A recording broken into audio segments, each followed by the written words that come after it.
ബീഹാറിലെ അന്തിമ വോട്ടർ പട്ടിക കഴിഞ്ഞ ദിവസം തെരഞ്ഞെടുപ്പ് കമ്മീഷൻ പുറത്തുവിട്ടിരുന്നു. ഒന്നും രണ്ടുമല്ല, 65 ലക്ഷം വോട്ടർമാരാണ് പട്ടികയിൽ നിന്നും പുറത്തായത്. തെരഞ്ഞെടുപ്പ് കമ്മീഷന്റെ ഈ പരിഷ്കാരങ്ങൾ അർഹരായ വോട്ടർമാരുടെ വോട്ടവകാശം നഷ്ടമാക്കുമെന്ന് രാഹുൽ ഗാന്ധി അടക്കമുള്ള നേതാക്കൾ ചൂണ്ടിക്കാട്ടിയതുമാണ്.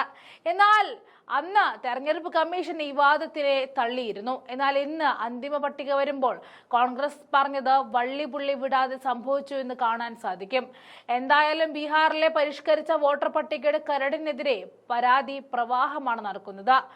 വിവിധ മതവിഭാഗങ്ങളിൽപ്പെട്ട 17 പേർക്ക് ഒരേ വിലാസം, കുടുംബാംഗങ്ങളുടെ പേരുകൾ കൃത്യമായി രേഖപ്പെടുത്തിയിട്ടില്ല തുടങ്ങിയ ആരോപണങ്ങൾ ഉയർന്നു കഴിഞ്ഞു. ഇതിനു പുറമെ കമ്മീഷന്റെ സൈറ്റിൽ നിന്നും ലോക്സഭാ തെരഞ്ഞെടുപ്പിന്റെ വോട്ടർ പട്ടിക അപ്രത്യക്ഷിതമായതും കണ്ടു. തെരഞ്ഞെടുപ്പ് സുതാര്യത സംബന്ധിച്ച തെരഞ്ഞെടുപ്പ് കമ്മീഷനെതിരെ രാഹുൽ ഗാന്ധിയെ ആരോപണം കടുപ്പിക്കുമ്പോൾ അതിന് ബലം നൽകുന്ന പരാതികളാണ് ബീഹാറിൽ നിന്നും വരുന്നത്. പരിഷ്കരിച്ച വോട്ടർ പട്ടികയുടെ കരടിൽ ദിങ്ക മണ്ഡലത്തിൽ വിവിധ മതവിഭാഗങ്ങളിൽപ്പെട്ട 17 പേർക്ക് രേഖപ്പെടുത്തിയിട്ടുള്ളത് ഹൗസ് നമ്പർ 107 എന്ന വിലാസമാണ്.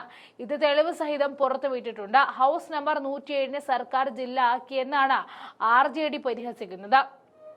ഭർത്താവിന്റെയും പിതാവിന്റെയും പേരിൽ സ്ഥാനത്ത് ഹസ്ബൻഡ് എന്നും ഫാദർ എന്നൊക്കെയാണ് എഴുതിയിരിക്കുന്നത്. നിരവധി ജീവിച്ചിരിക്കുന്നവരെ മരിച്ചവരുടെ പട്ടികയിൽ ഉൾപ്പെടുത്തി ഒഴിവാക്കിയിട്ടുമുണ്ട്.